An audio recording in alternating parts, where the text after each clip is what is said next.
You ask Tiger to solve. This deals with linear equations with one unknown.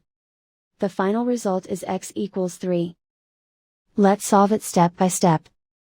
Group all constants on the right side of the equation. Add 4/5 to both sides.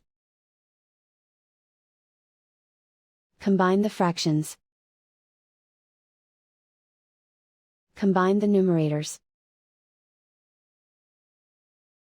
Reduce the zero numerator. Simplify the arithmetic. Divide fraction for addition. Simplify the arithmetic. Isolate the x. Divide both sides by 1.3. Simplify the arithmetic.